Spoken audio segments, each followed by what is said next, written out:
Yeah. Wake up with coffee and sports. Sunrise glow, listen coast to coast.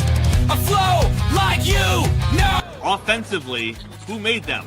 Oh, Patrick Mahomes. Sideline to sideline with plays to show. This network's got the spark. When you put up 300 yards rushing against someone, that you got your butt whooped. I feel like I would have liked to see Oregon Ohio State in the semis, not the quarters.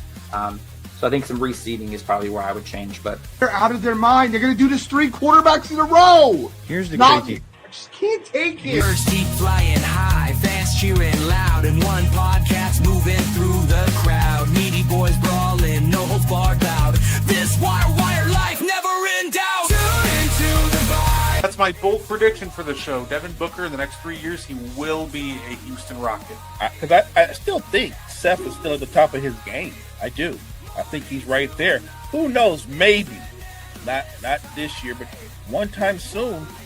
Why wouldn't we potentially see Seth and Roman? You know what I mean? Tune in the vibe.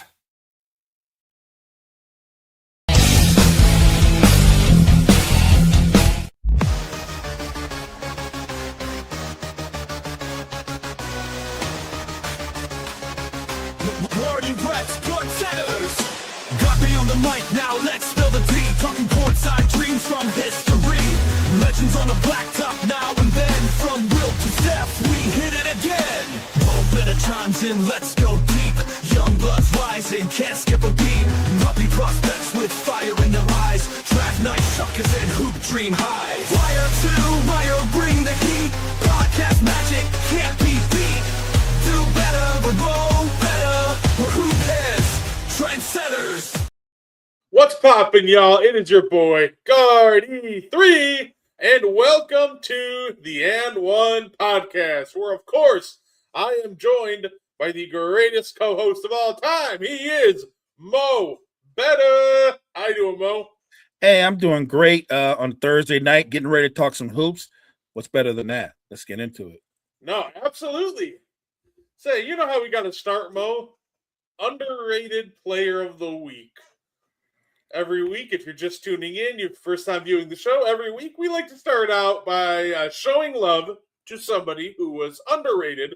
Could be a player, executive, a whole team. Say, Mo, who do you got for underrated player of the week this week? You know what? I'm not going to go with an underrated player, but I'm going to go with a coach who in a lot of ways may be underrated because I thought he was ahead of his time. And a lot of what he was doing in his time is pretty much the way the game is played today. We're in the era of positionless basketball for the most part. The coach I'm talking about is Nelly, a.k.a. Don Nelson. Don Nelson was ahead of his time. He was deploying lineups that featured a forward at center surrounded by 4 guards. The quick pace, the up-tempo, that was Don Nelson. His team shot threes more than most teams shot. Don Nelson, to me, was an offensive pioneer. And he did have a degree of success. He had a lot of winning teams. They didn't actually win a title, but he did have a degree of success. So to me, I'm going to go with an underrated coach because he was an innovator. You could say in a lot of ways, he was D'Antoni before D'Antoni. I'm going with Don Nelson, a.k.a. Nelly.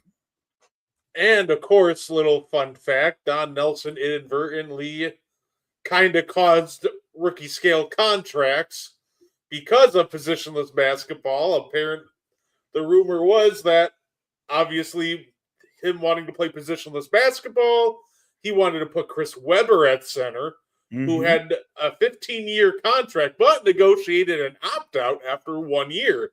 Well, apparently that was part of their beef, so, Weber activated the opt-out clause. The rest is history. But, yeah, absolutely, he was ahead of his time when it comes to positionless basketball. Pioneer of the game, and his team, like you said, they're always just such a fun watch.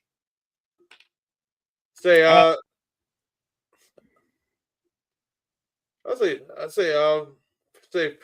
my guy, I was going to bring you about the prototype for a 3-and-D wing. Give me Trevor Ariza, Houston Rockets.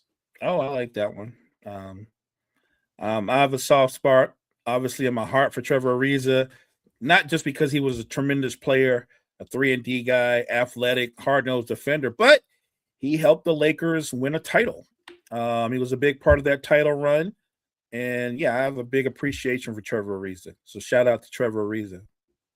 Yeah, absolutely. Just wasn't a superstar, but a superstar in his role. Like, he completely bought in.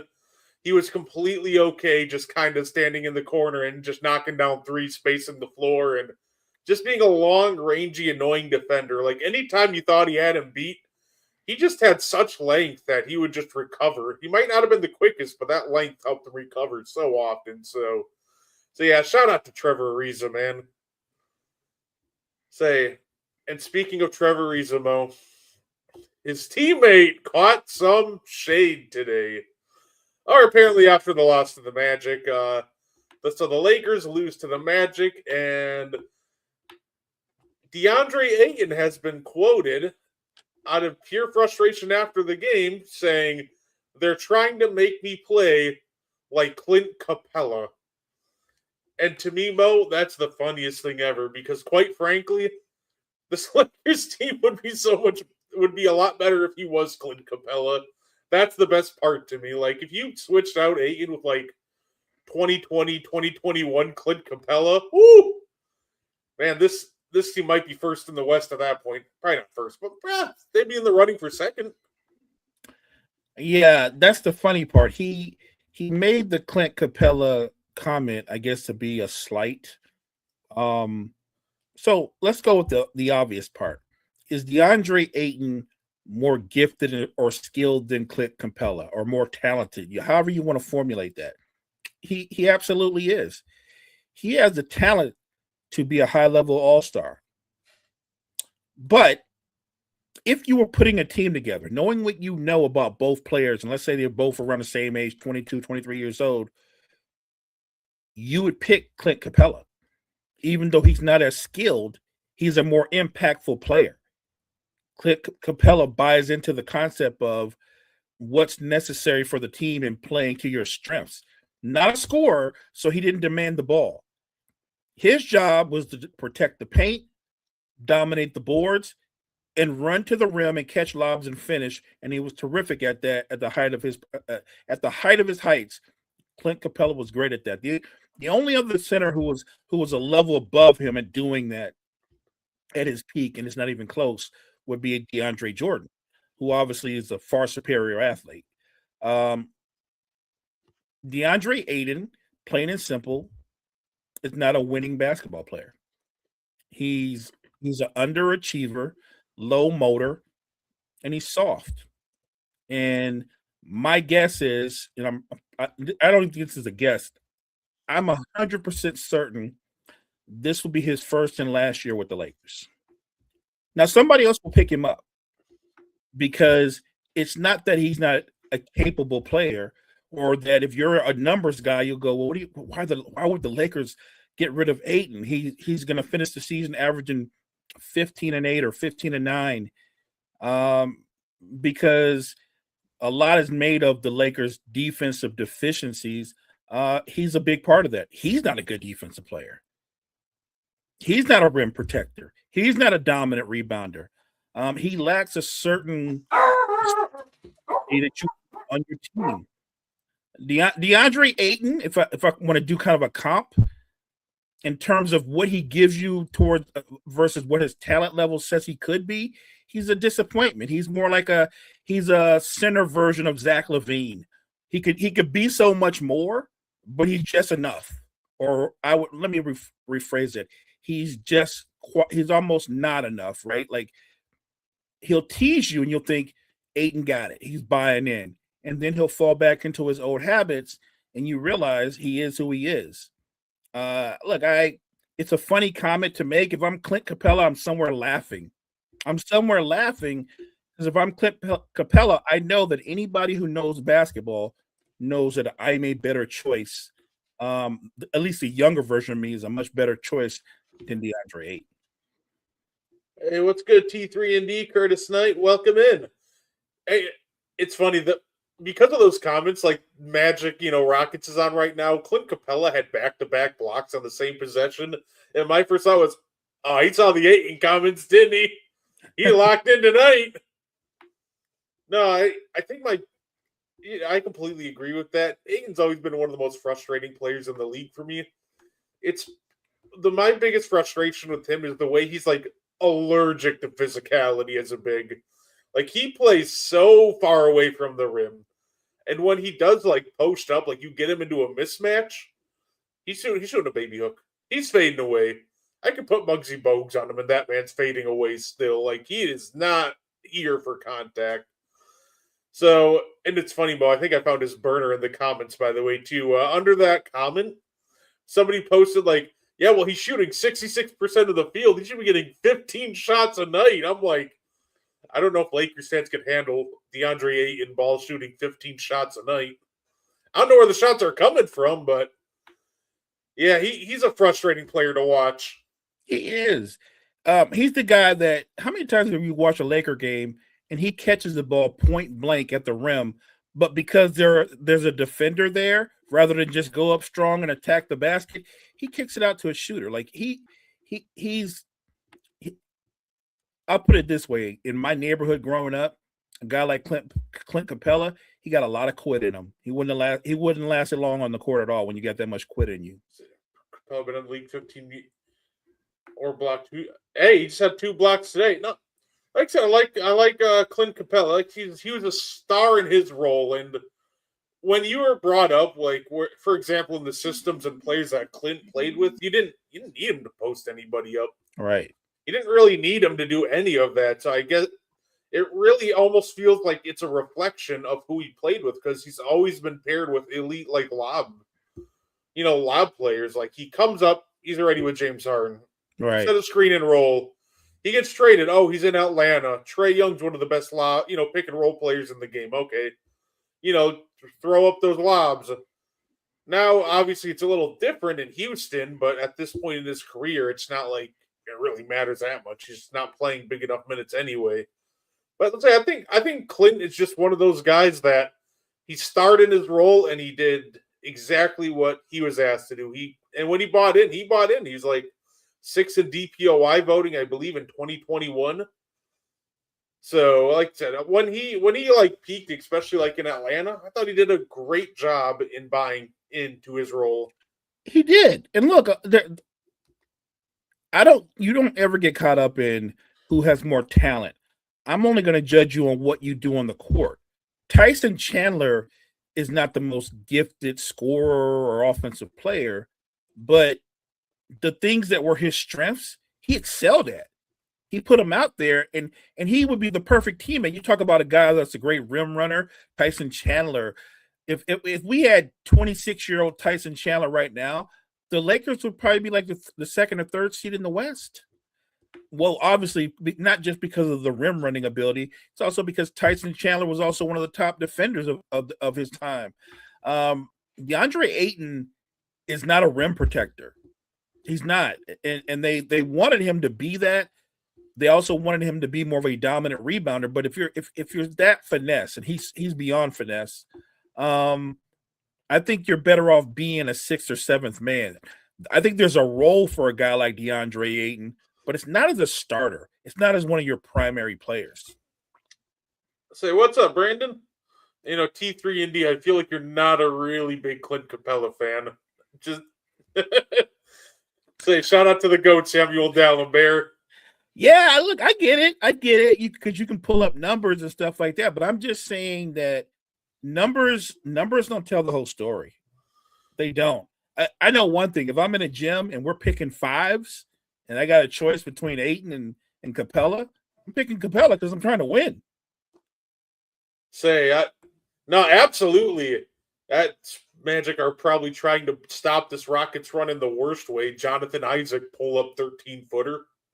Reed Shepard's on a heater, though. I love that. Reed Shepard's somebody I picked to win. At my bold prediction last year was Reed Shepard 6th Man of the Year and Rookie of the Year, which he didn't get enough playing time to do it. But man, he's on one right now. He just hit like 2 threes, lay it in. He dropped like 28 last night. I mean, yeah, he's coming on strong. And he's coming on strong at the best time of the season to come on strong. I don't know if he'll ever be their primary point guard, but I think that he's the kind of guy that can, like, the same way that Pritchard is impactful for Boston. I think Reed Shepherd can be like that too. So yeah, I can't wait for Van Fleet to get back because I think that's going to be. I think Reed Shepherd, once you're able to play him off the ball and start running him off more off-ball actions and get some more movement, because I think a guy like Van Fleet will just find him.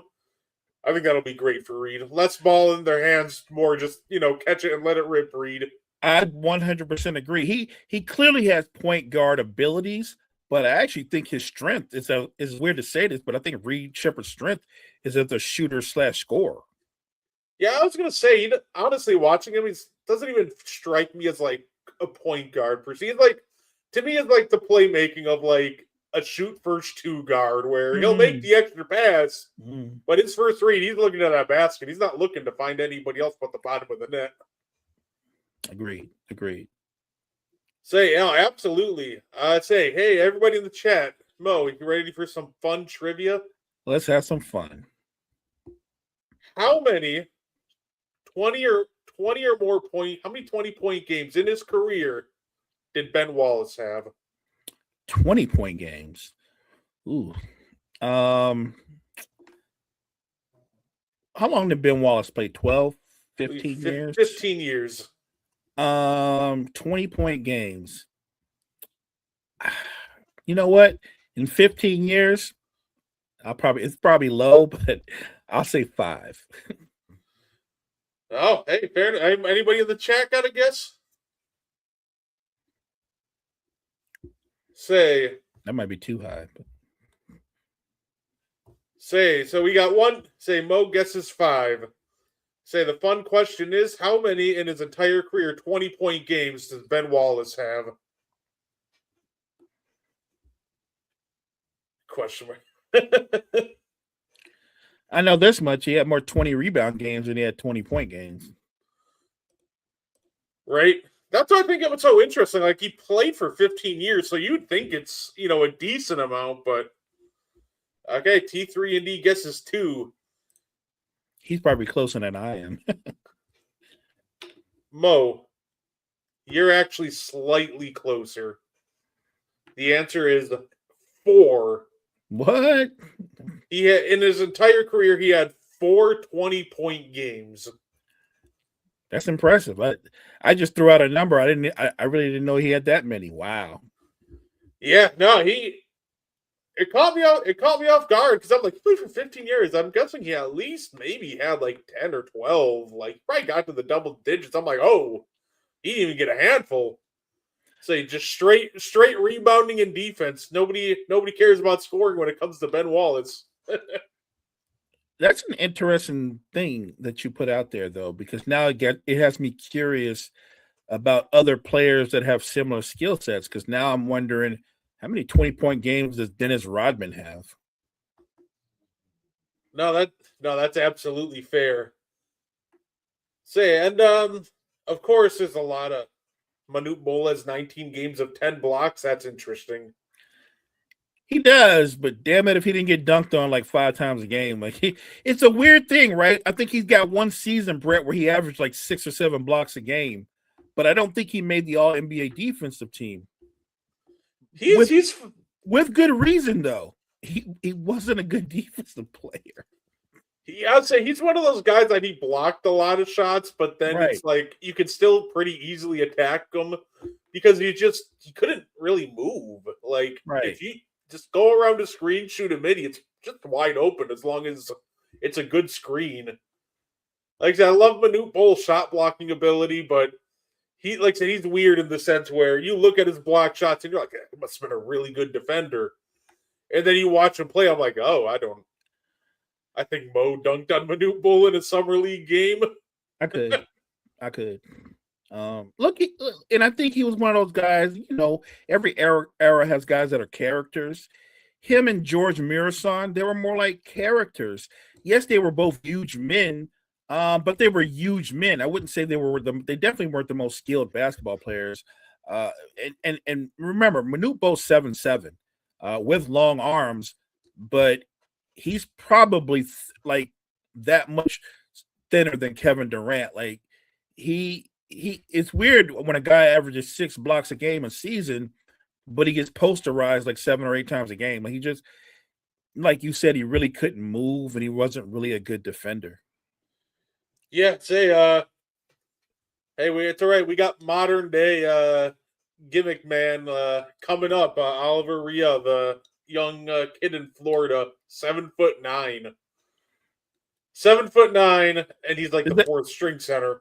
Is that the guy? I think they showed him. Maybe it was another one. I think he is from Florida, where he dunked it without having to jump. Yeah, he goes to school in Florida, and he's another guy kind of in the same mold where he's so tall he can protect the rim, of course, but he's buried in the depth chart because he can't really do much with them. He's almost too big for his own good that he just can't stay in space with these guards. Well, it's a challenge for a lot of big men, but it's even more so if you're that 7'7", 275, 80-pound guy. This is not the era for you. If you're not that big and you don't have the agility, and I don't want to compare everybody to Wemby because Wemby is a one-off, but you would need to have some level of agility to go at that size to be able to play in today's NBA. Look, guys that were that big in the 90s, where the floor wasn't spaced as well, still struggled at times because they just didn't move that well. Now, in this era, if you can't move, because you're going to get put in pick and roll, right? They're going to test your feet. You're going to get exposed really quick in today's NBA. No, absolutely. John's actually pretty right. He's Taco Fall, but with no skill. Yeah. You know what was weird to me, Mo? Taco. I am very curious on something. Why do we keep putting actual NBA players in these celebrity contests at the All-Star game? To me it was weird that's it's the celebrity game. Here's Taco Fall, and then they're like, oh, Taco Fall dominated. Well, you're 7'7" professional basketball player. I hope you dominated, Shams. I hope you did. Or it's oh, Jared McCain won the celebrity 3-point contest. Again, you're a professional NBA player. I hope you won the 3-point contest. I feel weird to me. And I feel like Taco and his agent got together and they said, look, this is good exposure for you. You get out there and play and look good, and this will give you another look. I don't think him looking impressive against celebrities is going to have GMs drooling to bring him back in for a workout. I think that he's in a no-win situation no matter what he does in a celebrity game. He either dominates and they go, well, yeah, you're 7'7", you're a professional basketball player, or he gets dominated and then he gets killed. So I just don't think it benefited him at all. I do hope he gets another shot to play in the NBA because I can see where he doesn't look as stiff as he did before. He seems to be moving better, running better. So maybe there is a role for him in the NBA. Wemby's younger brother is 6'9". At 17, that's just a whole family of just monsters. Oh my God! At 17, that family is insanely. That's crazy. If I'm in high school and they're like, "Yeah, go check him," I look over and the dude's 6'9", I'm thinking a hamstring injury first play. I hope if his brother's as skilled as Wemby, that's crazy. Well, according to John, he does not have Wemby's talent. Well, that's all right. It's weird how that works, right? You'll get the MVP player, then their sibling comes in or something. And you're like, oh, they're going to be good. Look who they can learn from, and then they're just the worst thing ever. Well, look at it on the flip side. Because Wemby is who he is, if nothing else, his brother will probably get a shot with the Spurs G League affiliate. Oh, yeah, absolutely. Example, Giannis's family. It's funny how that works. None of them are any good. None of them are any good.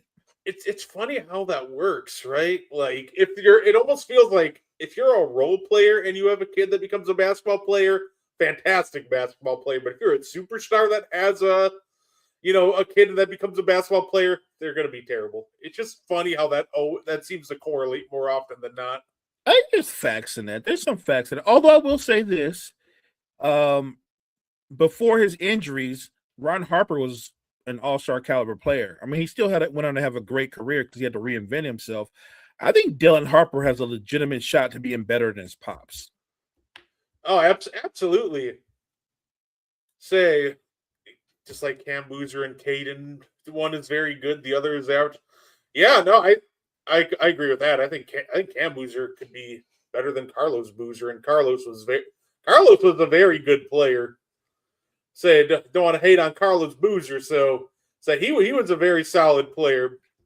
Say one's going to be better, one's probably going to be slightly worse than Carlos, and that's all right.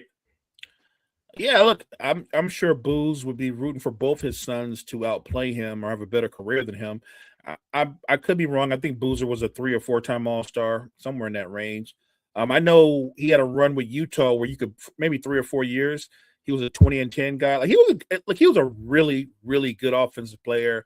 He had incredible footwork and finish with either hand, could face you up. Like, people forget how good a tandem he and D. Will were when they were both at their peak.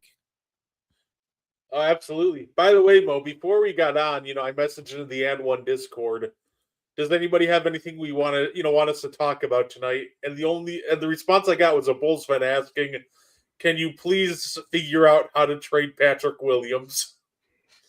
I'm like, I don't know if I don't have that much power. Attach a first, I guess. You want to trade him? You're gonna send a first round pick with him, or you could stretch his contract out. You could stretch it out, and you could release him. You do that.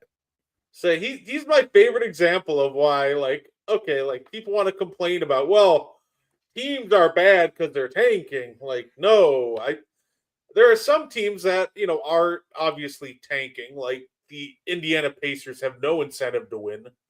So I think they're probably just trying to lose games at this point so they can reload for Halliburton's return. But at the same time, like, they're just in the finals, so I don't really care about that. But it feels like the bigger problem to tanking, Mo, is incompetent GM work. And I feel like the Chicago Bulls are a perfect example of that. Like, even like, we can talk about, obviously the Patrick Williams contract, drafting him, and then extending him early to a massive overpay. But even like this year at the deadline, Mo, like, the Bulls very clearly didn't need any more guards. And what did they do? They got more guards. We got Jaden Ivey, like, having religious moments in the locker room because he can't get playing time. Like, I just don't understand why people are complaining about tanking per se and not really looking at the bigger issue, in my opinion, which is you need to look at some of these front offices and management because they are just absolutely incompetent. Like, I promise you, the Kings aren't trying to lose games. The Kings are just completely incompetent that they have no choice. Like, they're going full bore at teams earlier in the year, and they're just getting blown up by 20. Like, are they really tanking, or do they just suck? So they're just that bad. I'm with you. If you want to tell me the Bulls are tanking or the Jazz are tanking, they are blatantly. But a team like the Kings, no, they're doing it honestly. If for what it's worth, like, I don't think the Kings have a master plan. And all you have to do is look at the moves they've made over the last 3 seasons. There is no master plan there. They're a badly run team. They're a badly constructed team in terms of roster construction. They're losing honestly. It's not good. I hope I say this in a respectful way because the guy is a first ballot Hall of Famer. He will walk in. But it's not good when Russell Westbrook at age 37 and well on the other side of his prime is definitively your best player. That's not good. And the funny part about this idea of, tank and tank, like, with the way the draft lottery is constructed, like, it's weird. Like, you have the highest chance, for example, obviously, if you lose the most games for the number one pick, but the worst team hasn't gotten the number one pick since the 2018 draft. So it's not like there's a massive history supporting, like, yeah, lose, get the worst record, and we get the number one pick. Like, that hasn't happened in, it'll be 8 years going into this draft lottery. So it feels like that this draft lottery is almost like doing its job in the sense that, hey, guess what? You want to tank, intentionally lose games? Well, now you still don't get, now you suck. You lost out on attendance. You probably have to fire half your coaching staff. And now you still don't get the best players. So if that doesn't dissuade you from tanking, like, I feel like at that point, nothing else will. And that's fair. Look, you're right. I actually think the league and the draft lottery and all that is actually doing its job if you think about it, because think about back in the day what Oklahoma City was able to do. You know what I mean? Durant, Westbrook, Harden, Ibaka, like, you know what I mean? Like, they were doing that, and that was back in like 2012, like, and they were getting away with murder back then. I don't think tanking is more rabid than it was before. I think it's still there, but the Sixers got away with it forever a few years ago. Like, think about what they had. They obviously hitting on Simmons, hitting on Embiid, not good with Okafor, not good with obviously Markelle Fultz, but four high draft picks, 4 lottery picks. Now, the scary part is, what if they had done the right thing and hit on all 4 instead of trying to be super smart, which they weren't, and draft Markelle Fultz or get Okafor, Okafor came into the league like right when the league was shifting away from guys that could only play with their back to the basket. And even if it hadn't, he has such a low motor. He had one of those Benoit Benjamin motors. Like, it felt like the NBA game, it was too fast for his game. Like, he's so slow and methodical. He was like a less skilled Al Jefferson. And Al Jefferson was incredibly skilled on the block, but talk about a black hole when he got the ball. Like, if you pass the ball to Al Jefferson, he's just going to hold it with one hand, dribble, then go into his shot. So yeah, I think tanking is bad, but I don't think it's the idea that it's gotten worse. I don't believe that. I actually think that it's gone backwards. Every team in the lottery weighted by record, make it harder for bad record teams to get high picks to dissuade tanking. I'd say, like I said, I think at the end of the day, honestly, that's better than some of the ideas I've seen thrown out there. Like, guys saying, let's just get rid of the lottery. Like, I don't think, do I really need to explain why that's a bad idea? Yeah. Like, how do you expect, for example, a team like Sacramento, like, how are they going to get talent? The team isn't going to go look at New York and go like, sorry, guys, I'm going to Sacramento. I'm going to Charlotte. And even the idea that, like, Mark Cuban came up, like, with I think it was Cuban that came up with the idea of, somebody came up with a draft free agency that, the worse record you have, the more money you get to spend in the draft free agency. But once again, players are going to, pick the bigger market still, because guess what? Maybe I lose out on $15 million, for example, by going to New York instead of Sacramento, but I can get that back and more in sponsorships with more opportunities. So it just feels like all these ideas that they're coming up with to fix tanking literally is just going to create even more problems. So I'm just hoping that they just almost leave well enough alone, like just kind of let it go. I'm with you, partner. Look, Cuban, chat, you guys know this. Mark Cuban is a smart guy, one of the smartest owners there was in the NBA. But his idea is a dumb idea. If you go with his idea, the Lakers and the Knicks will have all the players. They'll have all the players, and maybe a couple of other big markets.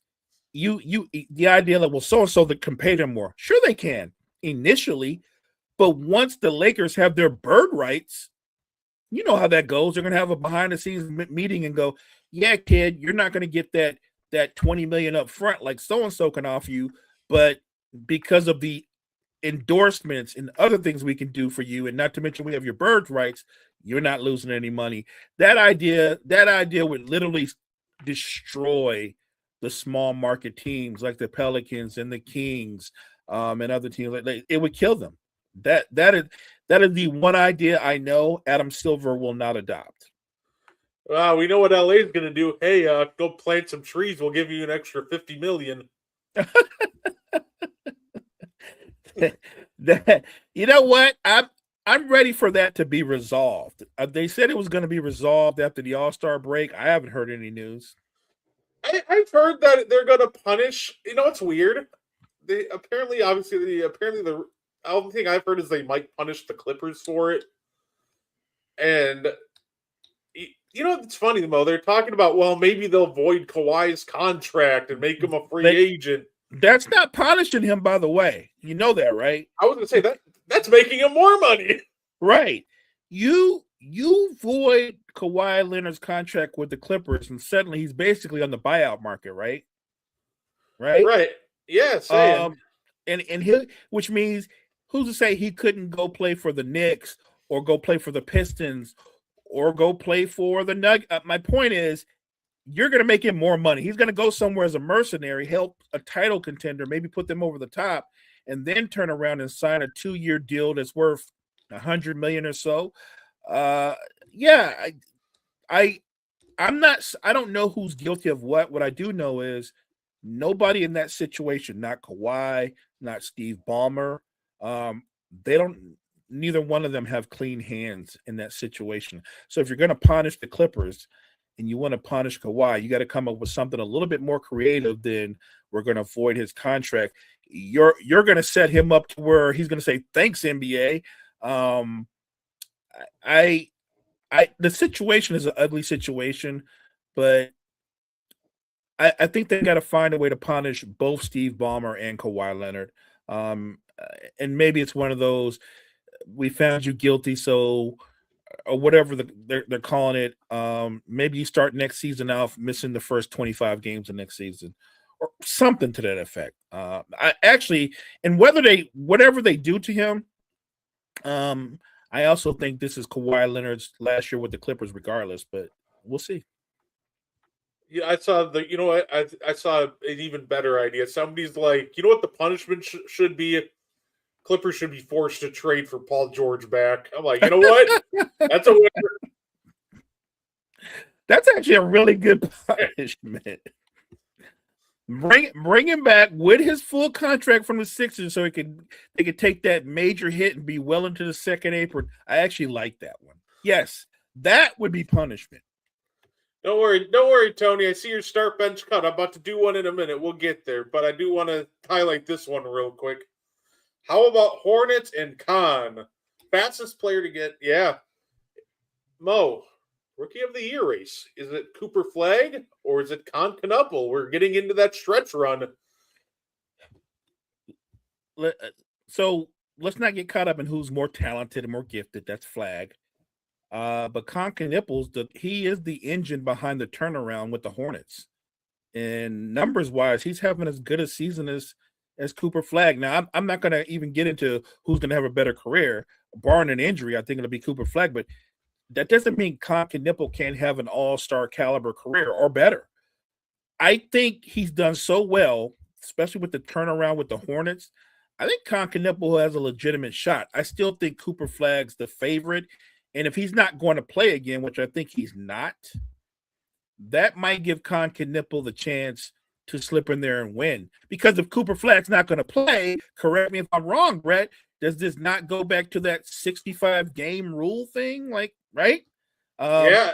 Right. So I hate to say it this way because I think Khan Knuppel is worthy of winning Rookie of the Year outright, but he's probably going to win it because, if you want to call it by default, because Cooper Flagg's not going to play enough games.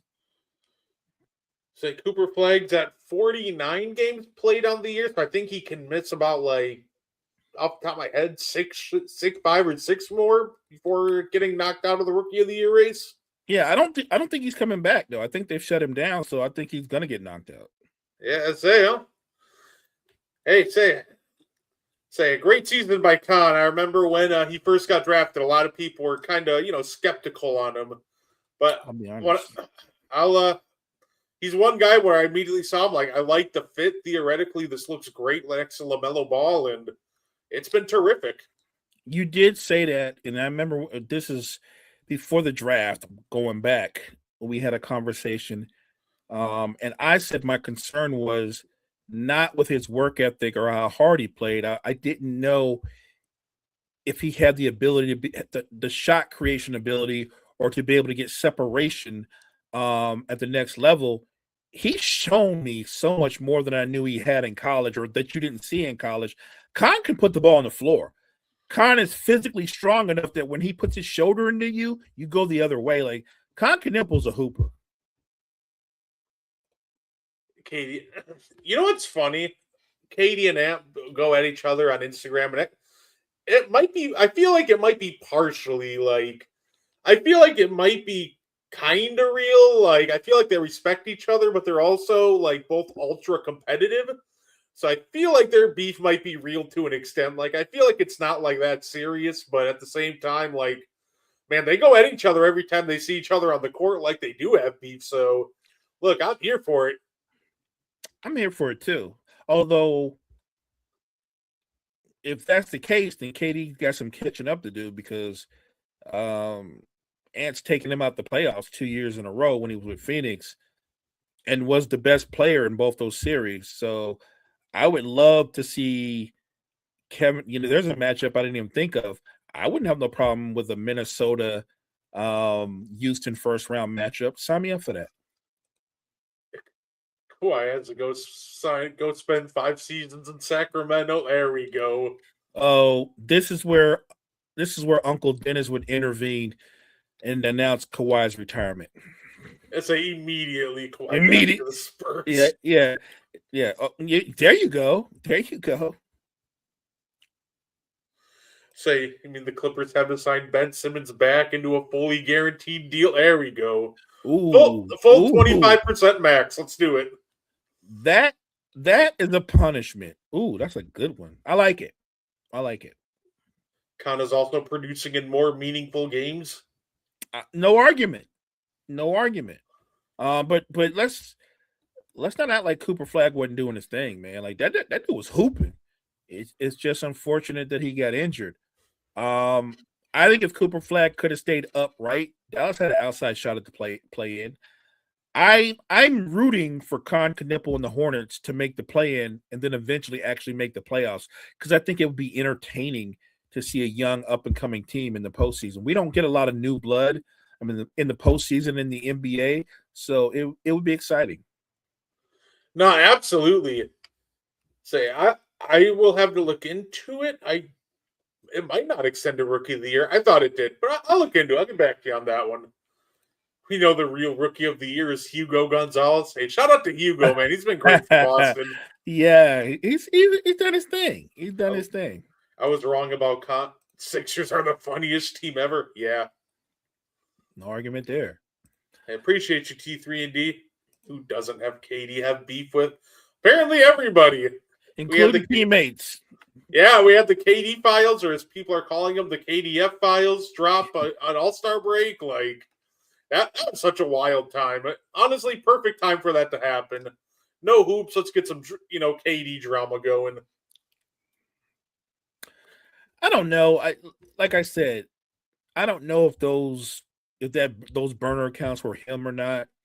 The only thing we know for sure is he had burner accounts in the past, obviously. So I get where it's low hanging fruit, where people go, "Oh, he's got more burner accounts and he's doing this or that." I'm not going to make much of it.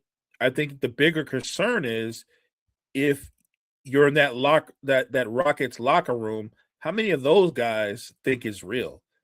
Because that's where you should be most concerned. Because if it's real or if you perceive it to be real, there are a lot of players in that locker room that are not happy with KD. No, absolutely. We need Mo on the sports report on Monday night. Sign me up. I would rather watch the Hornets than the Heat. Hey, the Heat are a staple of the play-in at this point. We just need the Bulls to heat up, and we can get back to our, regularly scheduled Bulls, Heat, and Hornets. I mean, Bulls, Heat, Hawks Invitational. You know what? I'm not putting this solely at his feet, but it happens to great players, great coaches, and it happens to great executives. I just think that time has passed Pat Riley by. I think that's what's happened, and I feel like he's still trying to hang in there, Brett. He feels like he's got that one more great off season. What he wants to do, Brett, and you know this, he wants to have a great off season to where the Heat are set up for like the next 7 or 8 years, and he can go off into the sunset. But as time keeps going, the problem is the roster they've put together, they're just good enough to keep you in NBA purgatory. They're not bad enough to get you a lottery pick where you might get a franchise player, and they're not good enough to go on another one of those miracle runs. Like I know Heat fans get caught up in it, right? I get it.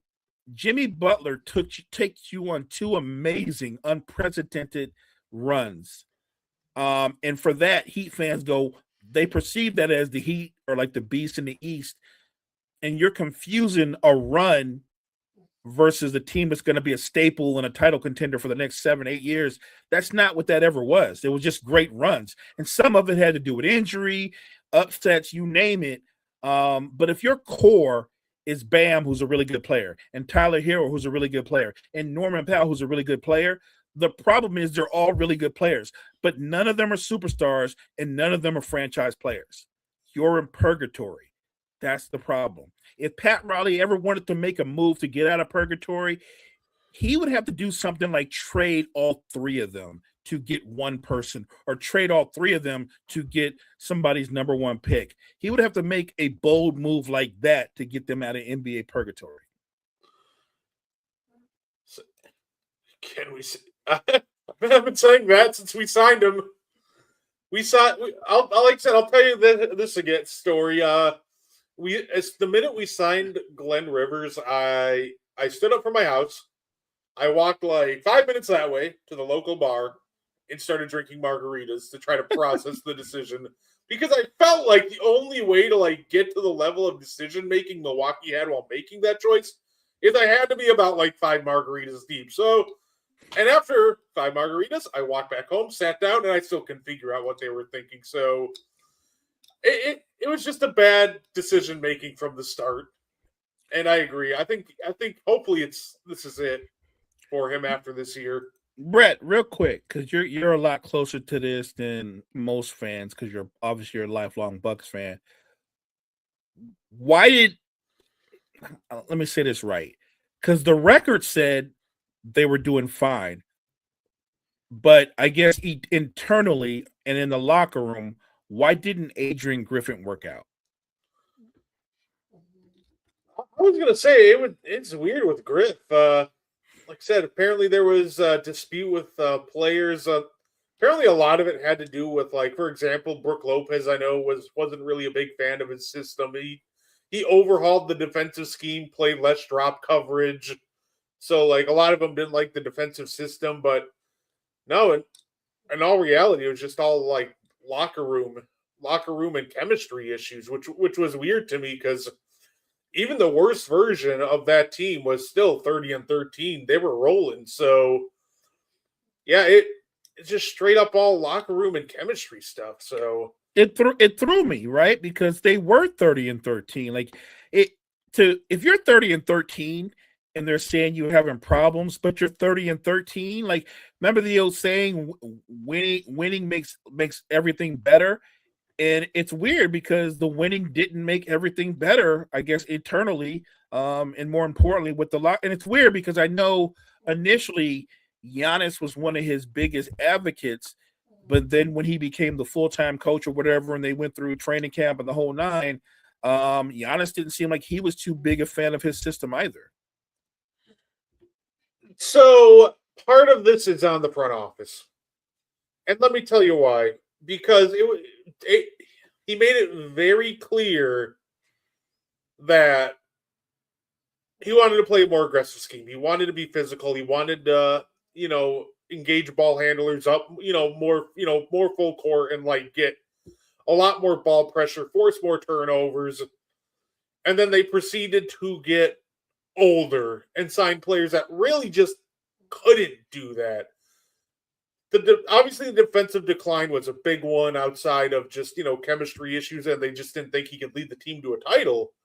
But as much as the defensive issues are on him, I also think a part of that's on the front office, because he said before the season started, when he got hired, you knew what he wanted to do.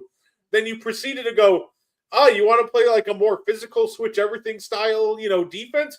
Yeah, okay. Here's Brooke Lopez and Bobby Portis. Like, what's he going to do with that? Like, that doesn't fit what he wants to do at all. Like, it's you want, a more physical defense? Yeah. Here's Dame. And obviously I still, defend the Dame trade to this day. But at the same time, if you're getting a guy that wants to play a more physical and aggressive defense, is Dame the guy you should be targeting in that scenario? Like, as much of this that was on Griffin, I also think the front office should not get off scot-free for that decline, because clearly the style he wanted to play just wasn't going to mesh with the players we had. But they decided to stay old and get older, and obviously that didn't work. Terry Stotts. So I have an idea. Who wants to have some fun? I made this on the And One podcast, Facebook page. If you don't, follow, give us a follow on there. That'd be awesome. So the game is simple. It's a good old-fashioned start, bench, cut. I also added trade. So it's really simple. You have all four of these players on your roster. All of them are in their 6-man of the year form. Mm-hmm. It's really simple. Who are you starting? Who are you benching? Who are you trading for more assets? And who are you cutting? Well, I don't know what the chat's gonna do, but I'll be consistent. I'd start Jason Terry. I think that's the easiest one because he's the best basketball player of the group. I would bench Peyton Pritchard because I think Peyton Pritchard has proven that he can be a key piece to a title. I would cut Lou Will because I never seen him really come up big in the playoffs. And I would trade Jay Crossover because I think Jay Crossover has value because he can put up buckets wherever he goes. That's what I would do. Look, and really, if you want to really be nitpick, really, Jamal Crawford doesn't have how can I say it? He didn't have a really big or successful playoff history of his own. Like, he's had a game here or there, but I'm talking about within the framework of a series. He didn't have a lot of series he played well in. Same for Lou Will. So I went with guys that I saw win when it mattered most. And I know Pritchard's obviously the youngest guy of the group, but Jason Terry people forget Jason Terry was a primary ball handler, and then he became a 6-man. But look, Jason Terry was big in the postseason, and he was incredibly big, obviously, when they went on the run in 2010-11. So, yeah, I'm taking Terry because, like I said, that one is the easiest one because he is the best player of the group. It's funny because I had the same answer. I'm starting Terry, I'm benching Peyton Pritchard, trading Jamal Crawford, and I'm cutting Lemon Pepper Lou. Yeah, and I don't think he would mind because he could still head over to the strip club, so he'd be good. Did you see that the Hawks are actually partnering with Magic City, the club that he went to? I did not know that. Yeah, they're actually partnering him for a giveaway. I'm like, oh my, no fucking way. It surely is the most incredible thing that I have ever seen. We're in different times. We're in different times. No, absolutely. Pritchard has shown to help elevate that team with Jaylen Brown on the court. Yeah. Facts. Yeah. Jamal Crawford is worshipped because of his highlights. He never did anything important. He was a fun player to watch. Let's go with that. He was fun. That's interesting. I don't even think that's completely wrong. But I will say that there's another player who's lived off of his highlight reel forever, much more than Jamal Crawford.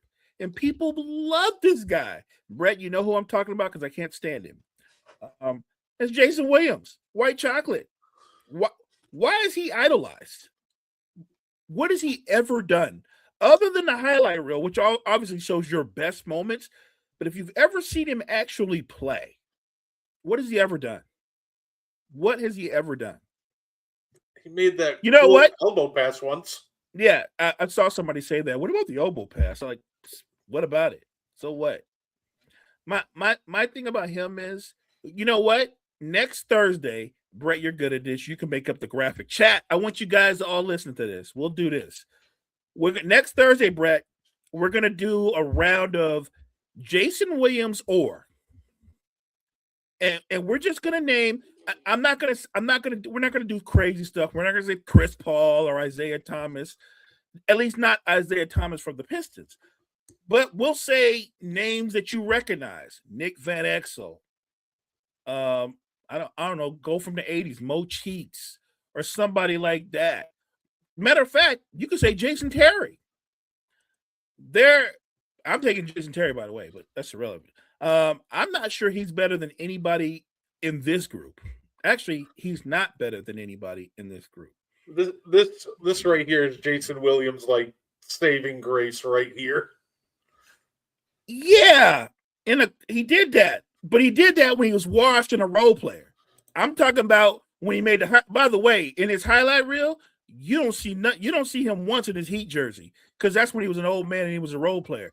I'm talking about what made him famous, why they call him white chocolate. He didn't do nothing. Nothing.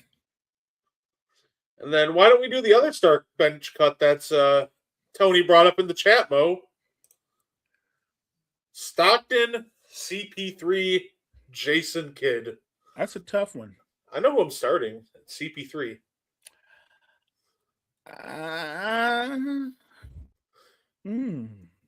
You know what's tough, Mo? The stats say I should cut Jason Kidd. It should. Can I be honest? When it comes to like watching the film and play style, I really consider keeping Jason Kidd. I loved his physicality. I loved him on the defensive end. Like I just love the versatility he gives you on the offensive end outside of the great finisher and passer that he was in his prime. Yeah, look, you don't have to sell me. I think Jason Kidd was one of the best. He's one of the greatest perimeter defenders in NBA history. Like, could not just guard point. He could guard every perimeter player and some small forwards because of his physical strength. So yeah, this is blasphemy. But of these three players in this start bench cut, I think I'm with you. I'm taking CP3 to start, and I'm benching Jason Kidd, and I'm cutting the immortal, the Hall of Famer, the all-time assist and steals leader, John Stockton. I know, and if somebody wants to kill me, that's fine. Let's just put it this way: John Stockton, this particular graphic, he just lost. He's lost. Say cut CP3. That's interesting. See, the thing about Stockton is, and I have tons of respect for him. He certainly was the floor general for that Jazz team that was a powerhouse for the better part of a decade. But he wasn't the best player. The clear best player was Karl Malone. What Chris Paul was the best player on those Clippers teams. He was also the best player when he was younger on the Hornets teams. Like, he was that good. And it's not an accident that Chris Paul goes to Phoenix. And where do they end up, Brett? They ended up in the finals, right? That's not an accident. I love Book. But if Chris Paul never goes there, Book never sees the finals. That's how great a player Chris Paul is. Yeah, I think Chris Paul is arguably maybe like, how to say this, the greatest floor raiser and ceiling, like maybe one of the greatest ceiling raisers to never win a title. I agree. Like the fact that I think maybe the best work of his career isn't even the finals run. It's taking a team then OKC that they're like, yeah, this team's tanking. They might win 30 games. And next thing you know, they're in a 7-game dogfight with the Houston Rockets in the first round of the playoffs. Like, yes. What? prior to the season starting, everybody had OKC in the lottery. And all Chris Paul did was elevate everybody in the starting lineup and in the bench. He made them all better. I know they didn't win anything, but for him to carry that team to the playoffs, it's one of his greatest accomplishments. Absolutely. Chris Paul and J Kid made a lot of Yeah. big man. Yeah. Agreed. Jeff Hornacek might have been the reason Stockton slid out in your choice, but then no, like I said, I understand like peak Stockton. He was great. I just think there's just more. Even though he put up less counting stats, the game film tells me that I get more versatility and I still get some awesome scoring. Like I lose outside shooting when it comes to prime Kid versus prime Stockton, but like I get more defense. I think, in my opinion, Kid's a better passer than Stockton. To me, he's a better defender and finisher at the rim. Like it's a good one. It's a good one to me. Look, if you choose who you choose, I would say this to anybody in the chat or anybody that's watching us right now. Brett and I would take CP3 to start, and we would bench J Kid. But if you told me you're taking John Stockton, I'm not going to call you crazy. We would just disagree, but I'm not going to call you crazy because Stockton was an all-NBA defender, and he did the little things that a lot of point guards that do. John Stockton was one of the best pick setters in the NBA history. And I know that's like you don't think about it, but he did that kind of dirty work. He did that. So, look, if you pick John Stockton or you pick J Kid, by the way, I have nothing but profound respect for J Kid, especially prime J Kid. What he did, that Nets team had no business being in the finals, and he took them to 2 finals. Yeah, like you could tell he almost took him to 3 if it wasn't for a ridiculous chase down by Tayshaun Prince. Facts. Like they almost went to 3 in a row. That's facts. They almost were like the Buffalo Bills of the 2000s, just going to finals after finals after finals. But yeah, like you could say, "Hey, I'm starting Stockton." I'd be like, "Yeah, I get it." So, like I said, no matter what your answer is, I don't disagree with you. I think at that point, when you get to a certain caliber of players, it's more, what's your preference? What do you like in a player? Yeah. We're talking. I mean, we are talking about Hall of Fame players. These guys are all Hall of Fame players. Yeah, that says a lot about John Stockton because look, I think Mark Eaton won DPOY. I want to say 3 or 4 times, but the fact that he got to an All-Star game, John Stockton did do that. Give him a lot of credit for that. No, absolutely. By the way, I forgot was still in the league until he did my favorite thing ever, Mo. We had a Jeff Green poster a couple days ago. Uncle Jeff. And Mo, by the way, it's the same poster he does every time. If you've seen one Jeff Green poster, you've seen them all. It's the same, like, one-handed hammer every single time. It's the funniest thing ever. Jeff Green, you know what? On a really on the low kind of thing, Jeff Green's got a really good, I guess you would call it, resume of dunking on people. Like, you don't think of him as one of those guys, but Uncle Jeff has caught a few bodies. No, absolutely. Of course, I got to throw out this PSA, by the way. It is okay, because I'm going to be bringing back puppy prospects soon. I was thinking next week, to coordinate with the start of March Madness, bring back Love it. puppy prospects, start analyzing some prospects. But I will let you know right now, when I analyze prospects, I do compare some guys to role players, because not everybody can be a superstar. Can we please stop saying every single player is going to be some version of a superstar? I saw somebody saying Keaton Wagler out of Illinois, currently comp to Halliburton's playmaking and SGA scoring. And I looked at that like, so he's the number 1 pick. Like, if you have a prospect that can, distribute like Hallie but score like SGA at 6'6", like, yeah, that's just the number 1 pick in the draft. So, I don't know, Mo. I feel like that some people with their, predictions and analysis, like, we just got to chill on some guys. Like, not everybody can be a superstar, and that's okay. No, look, some guys come out and they're drafted in the lottery. They have good long careers, but they don't pan out as superstars. They just pan out as really good players. Matter of fact, I think he was just talking about Uncle Jeff. Correct me if I'm wrong. I think Jeff Green was a lottery pick, and he had a good career. He wasn't a star or superstar, but he had a really good, productive career, and he won.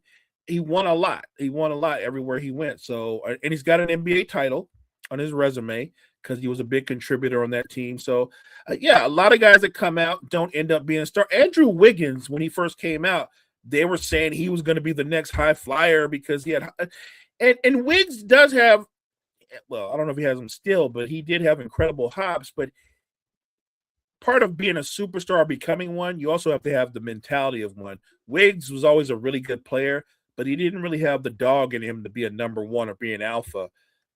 I still would argue he's had a really good career. He's had a respectable career. But like you said, Brett, he his lot in life was not to be a superstar or a star. But he had a great stint with the Warriors. I thought that stint with the Warriors elevated his career, his profile. Right. Even when I analyze my own Bucks players and I'll give you an example, Marjon Beauchamp. When I looked at him, I watched his game and I saw the body type. I'm like, I think if he lives up to his full potential, he could be like a Trevor Ariza, which I thought was a fair comp. Like if he bought into playing off the ball and committed to playing defense, which in his own head I think he thought he's just a superstar in the making. So there was just a disconnect. But it was funny. I go to the Bucks page and ironically somebody asked, "Yo, what's the Marjon Beauchamp player comp?" I saw someone say T-Mac. I'm like, who? Atlanta Hawks T-Mac? What? Right. T-Mac who? Because they ain't talking about McGrady. So, yeah, like I said, I want to give a fair warning that when I do my prospects, when I analyze them and look at them, you're not always going to get the superstar comp, but that doesn't mean I think they're going to be a bad player per se. Right. I like that. Look, a lot of guys just end up being really good players. You were talking about Carlos Boozer. We were talking about him earlier because of his sons and what they may or may not be. People forget Carlos Boozer wasn't a lottery pick. He was the 35th pick of his draft class, and he turned out to have the kind of career that he had. So, yeah, there you go. I said a lottery pick. Yeah. Yeah.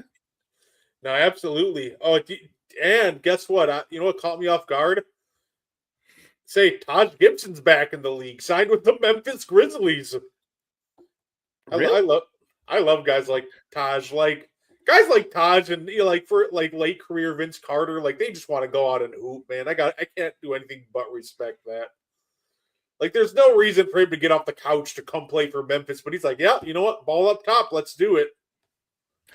I don't think it can hurt because of the kind of leader he is and professional he is. They have a lot of young guys on that roster that are still there. Maybe he rubs off on them in a positive way, so it's a good move for the Grizzlies. Yeah, Taj Gibson, he's back in the league. My favorite Tom Thibodeau merchant. I thought he's so funny.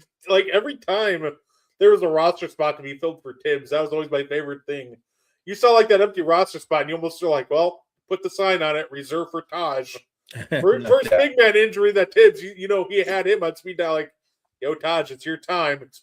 I think I saw him pop up felt like 5 different times when Tibbs was in New York. And of course, Mo, my favorite thing. Do you see that Draymond actually went at Kendrick Perkins, and it's normally I think Dre's just he's interesting. He says a lot of good things, but he has his fair share of dumb things like us all. But Draymond Green goes off on Kendrick Perkins. We've seen you play, big fella. We got the clips of you setting screens. We've got clips of your jump shots. Careful, man. We can start pulling clips now.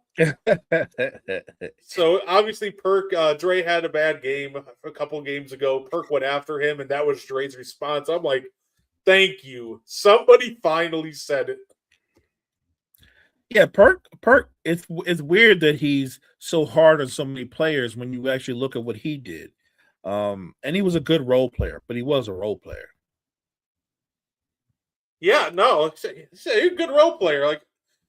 Absolutely. And before we get out of here, there's one more take I wanted to talk about, Mo, from Chris Canty, and I think this is just interesting, and I also think it's just wrong. Jalen Brown's career is officially better than Jason Tatum's if he wins an MVP this season. No, that's not true. I'm just saying it's not true. It will be nice and it'd be big for Jalen Brown, but here's the thing: Steve Nash is a 2-time MVP, and I've defended Steve Nash. You know I have. But with that said, when we start ranking all-time great point guards, we're not ranking Steve Nash ahead of Chris Paul, and Chris Paul ain't got no MVP because we know that Chris Paul is better than Steve Nash. It's just facts. We know that Isaiah Thomas is better than Steve Nash. It's just facts. So the MVP, it'd be great for Jalen Brown. And I know a lot of people are suddenly advocating for him. And I'm not going against him. I will say this though. I don't know how Jalen Brown would beat out Cade Cunningham. I don't see how that happens. Like Cade is doing what he's doing, and it's not like the Pistons or an all-star caliber. Like they're not a stacked squad. They're not. He didn't have a lot. It's not a lot going on there in the means of talent. They have a lot of young bodies, but they don't have a lot of talent. So I think what Cade's doing is very impressive, and I think Jalen having a career year, he should get his flowers for that. But he's not having a better year than Cade Cunningham, in my opinion. You say you won't advocate against it, but I will. There's no way Jalen Brown. I think Jalen Brown deserves MVP votes, but he shouldn't be seriously in the MVP talks, if that makes sense.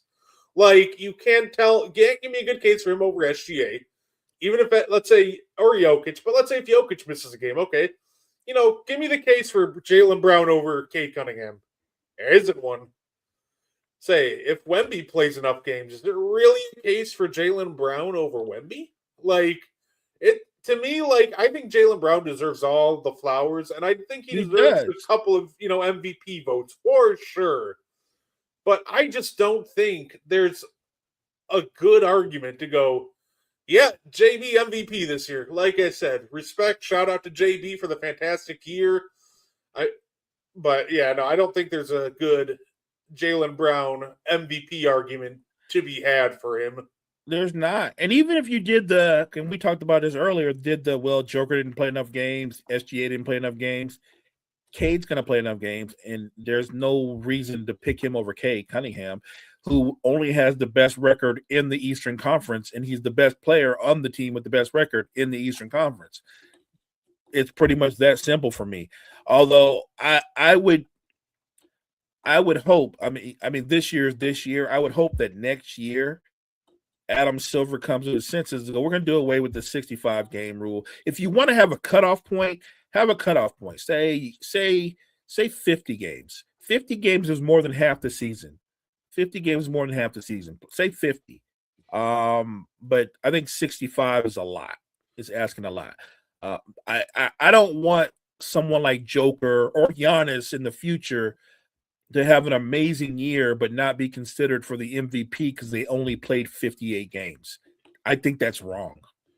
And that, like I said, the arbitrary limit is so funny because if you look at the past history of MVP and even all NBA winners, for example, they didn't vote those guys in anyway if they missed a ton of games. You didn't have a ton of guys playing 50 games on the all NBA first team. Right.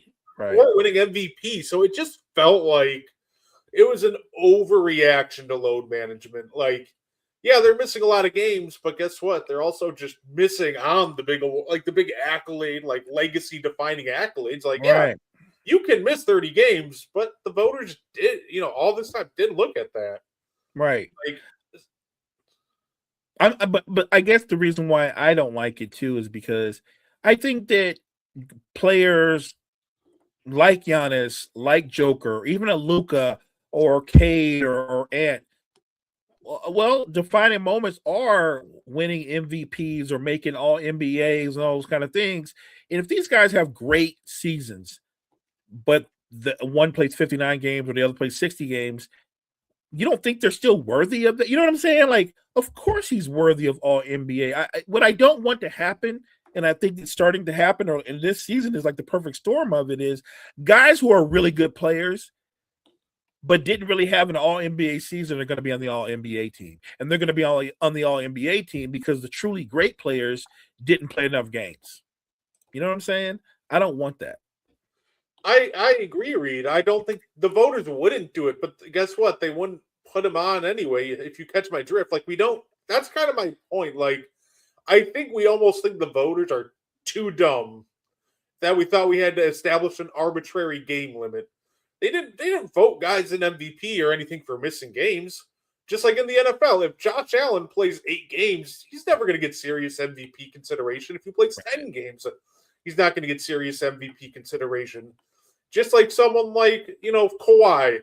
When Kawhi Leonard plays, he plays at an all-NBA level. And Kawhi Leonard, when he's healthy and plays at an MVP level, like in a lot of his games. Problem is, you don't play enough games. They never seriously considered him for it. So, like, I just think that the voters and the guys picking these awards aren't as almost dumb as people make them out to be. Like, I don't think we need to hand them an arbitrary game limit. Like, here you go. Like, I thought for the most part they did a good job of sorting through that anyway and getting it for the most part right. There'll always be a year or two where they miss, but agreed. Is say, well, Embiid added his name to the MVP to never win a. Yeah, I just don't see I don't see where they get to a championship or conference finals level. The only way I think at this point is if he makes it is that they would have to find a way to like nuke the team and start fresh, or at that point just trade Embiid, or he gets that, Tracy McGrady finals run on the Spurs where it's like, well, he's there, he's on the roster, but, he can't really play anymore, but he technically made a final, so. I think he can win a finals, but I don't, to your point, Brett, if and when he does win a finals, he won't be the best player. He might not even be the second or third best player. If the basketball gods are kind to him, I think that he could go somewhere and maybe be the third best player and help a team win a title, but in a lesser role. Because even now, when he's played well, but he's kind of like in that Kawhi thing where because his injuries are chronic injuries, you try to keep him as healthy as you can, but there's going to be a period of time throughout the season that he's going to miss significant time. And that's the frustrating part if you're a Sixer fan. What you do know is I don't care what they do with the 65 game rule.